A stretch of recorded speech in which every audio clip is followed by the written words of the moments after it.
ఈ సాంప్రదాయాన్ని కొనసాగిస్తూ గత 300-400 సంవత్సరాల నుంచి కూడా కొనసాగిస్తున్నారు. అందులో భాగంగా ఉర్సు పీఠాధిపతి యూసుఫ్ పాషా గారి ఆధ్వర్యంలో ఈ పూజలు నిర్వహించడం జరుగుతుంది. అందులో భాగంగా ప్రతి ఏటా కూడా మా పార్టీ టీఆర్ఎస్ పార్టీ ఆధ్వర్యంలో మరి చాదర్ కూడా అక్కడ సమర్పించుకోవడం జరుగుతుంది. మా మైనార్టీ సోదరులు అందరం కూడా కలిసి కులాలకు అతీతంగా, మతాలకు అతీతంగా, సంఘాలకు అతీతంగా ఉత్సవాలు వేడుకలలో మరి పాల్గొనడం జరుగుతుంది.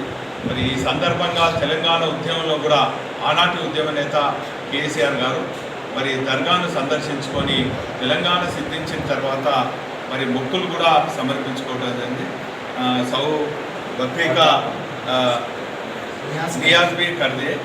సో ఈ సందర్భంగా మరి ఆ ఉత్సవాలను గతంలో ఇప్పుడు రాబోయే రోజుల్లో కూడా ఇదే తీరుగా మరి ఘనంగా నిర్వహించుకుంటాం. వారి ఆశీస్సులు అందరిపైన ఉండాలని చెప్పి ఈ సందర్భంగా కోరుకుంటూ ఉరుసుకు వస్తున్నటువంటి మరి భక్తులకు అన్ని సౌకర్యాలు గతంలో ప్రభుత్వం ఏర్పాటు చేయడం జరిగింది. ఇప్పుడు కూడా ఆ పార్టీ తరఫున కూడా వచ్చినటువంటి భక్తులకు మా అక్కడ ఉన్నటువంటి పార్టీ శ్రేణులు చలికాలం దృష్టిలో పెట్టుకొని, వానకాలం దృష్టిలో పెట్టుకొని వారికి అకామిడేషన్ తర్వాత నీళ్లు అన్నీ కూడా ఏర్పాటు చేయడం జరిగింది. वरंगल में सैयद शाह अफजल भी हमारी रेगुलर है, इनका रहेगा। दूसरे शरीफ के लिए हम लोग को मेरे पास का साहब एक्स MLA एक्स चीफ के बुलावे पे हम लोग यहाँ पे आए हैं। आज उनके बहुत सारे मुरीदे हैं। वरंगल में बहुत बड़ी हस्ती है और यहाँ पे हर साल उर्स में जो है हर मज़हब के लोग यहाँ पे आपको देखने मिलता है। तेलंगाना की जो तहज़ीब है हिंदू मुस्लिम सिख ईसाई सब मिलजुल कर रहने की, वो तहज़ीब आपको जो है वरंगल में देखने में आएगी। तो मैं खासकर इनके जो चाहने वाले हैं सबको जो है मुबारकबाद पेश करता हूँ और उर्स में आने वाले सबको जो है खैर मुक़द्दम करते हुए मेरे पास का साहब की तरफ से TRS के 10 साल दौर में 102 उर्स के मौके पर विनय भास्कर जी साहब ने, मसूद ने, तमाम वरंगल के मराठी कैदी के साथ मिलकर आज दरगाह में हाजिरी के लिए जा रहे हैं। उम्मीद करते हैं और जैसा कि अभी इम्तियाज़ ने बताया है कि जितने बुजुर्गादीन औलिया इकराम की बारगाहों में जो हाजिर होते हैं बिला मज़हब सब एहतराम के साथ जो हाजिर होते हैं, ये गंगा जमुना तहजीब तेलंगाना का सेकुलरिज्म की सबसे बड़ी बुनियाद है। और आज जो है यहाँ पर हमारी जो हुकूमत जो चीफ मिनिस्टर साहब है बारगाहों में हाज़िरी देते हैं और 9 महीने से हुकूमत में है और मराठी के साथ जो उनका रवैया है आप देखेंगे। वरंगल की मस्जिद की मीनारे में हमारे तेलंगाना की सेकुलरिज्म को कायम रखे और हमारी मोहब्बत को कायम रखे। हमारी जो हिंदू गंगा जमुना तहजीब की जो तेलंगाना की शान है वो कायम रखे। अल्लाह से यही दुआ है और हम बारगाह में जाकर यही दुआ करें।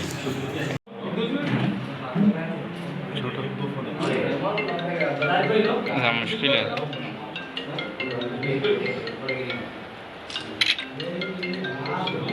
डालना मत एक बार लेंगे। हाँ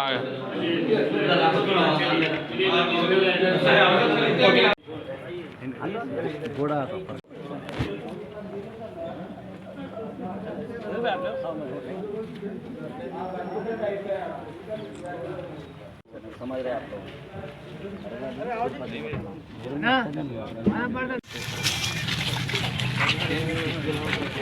चलो चला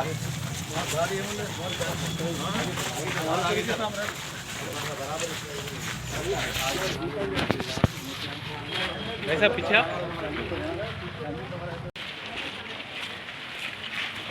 पीछे आ जाना। अरे पीछे सोहेल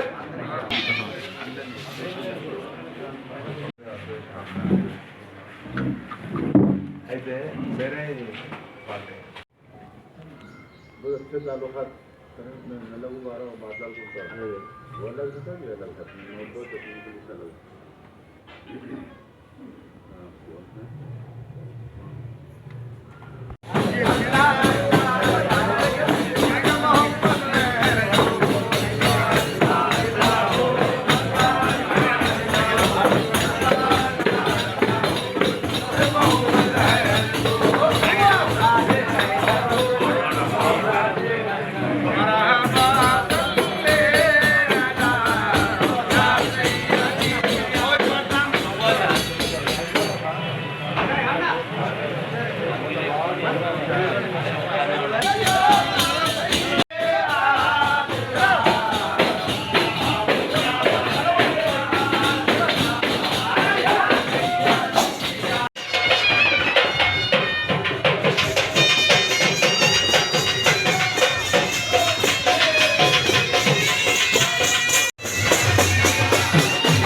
आज उसका दिन है और आज बारगाह प्रसाद देने के दिन हमारे सागर एमएलए जनाब विनय भास्कर साहब और शायद जानी मानी शख्सियत जनाब अब्दुल्ला सोहेल साहब और इम्तियाज साहब जो महबूबनगर से तशरीफ लाए हैं। ये अल्लाह के वली की बारगाह है, यहाँ पर महल हासिल करने के लिए आए हैं।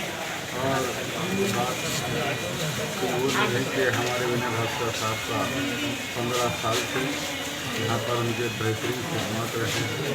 अल्लाह की बारगाह में दुआ है कि अल्लाह इनको सेहत व आफियत और तरक्की अता फरमाए।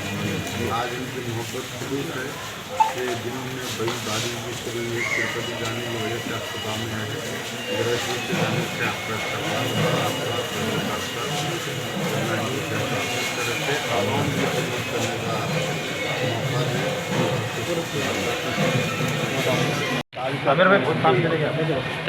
నగరంలో చారిత్రాత్మకంగా ఉర్సు ఉత్సవాలు ప్రతి ఏటా కూడా ఘనంగా వైభవంగా అన్ని మతాల వాళ్ళ విశ్వాసంతో జరుగుతుంది. మరి ఈసారి పీఠాధిపతి యూసుఫ్ పాషా గారి నేతృత్వంలో మరి మేము టీఆర్ఎస్ పార్టీ తరఫున చాదర్ కూడా సమర్పించుకోవడం జరిగింది. ఇది చాలా అంటే ప్రపంచంలోనే ఇది రెండో అత్యధికమైనటువంటి దర్గా. మరి గత కొన్నేళ్ల నుంచి కూడా మేము నమ్మకం విశ్వాసంతో మేము మా కుటుంబ సభ్యులందరూ కూడా రావడం జరుగుతుంది. ఈసారి మరి బీఆర్ఎస్ పార్టీ తరఫున మా అబ్దుల్ సోహెల్ సాబ్ అదేవిధంగా సోహెల్ సాబ్ మరియు ఇంతియాజ్ భాయ్ నేతృత్వంలో మా ఇద్దరు మాజీ డిప్టీ మేయర్ అయినటువంటి యూసుఫ్ భాయ్ సిరాజ్ భాయ్ ఇద్దరు కూడా బీఆర్ఎస్ పార్టీ శ్రేణులు వచ్చి పార్టీ తరఫున చేయడం జరిగింది. మత సామరస్యానికి ప్రతీక అయినటువంటి ఉర్సు దర్గాలో అన్ని మతాల వాళ్ళు తమ విశ్వాసాన్ని ప్రకటిస్తూ నమ్మకంతో వచ్చి సమర్పించుకోవడం జరుగుతుంది. ఈసారి కూడా ఘనంగా వైభవంగా వర్షాలు వచ్చినప్పటికీ కూడా కొంత ఆటంకమైనప్పటికీ కూడా ఘనంగా వైభవంగా ప్రతి ఒక్కరు కూడా విశ్వాసంతో మొక్కులు సమర్పించుకోవడం జరిగింది. మరి ఉద్యమ సమయంలో కూడా కేసీఆర్ గారు కేటీఆర్ గారు వచ్చి నమ్మకంతో ఇక్కడ ప్రార్థన చేయడం. తెలంగాణ సిద్ధించిన తర్వాత కూడా మొక్కులు కూడా సమర్పించుకున్నారు.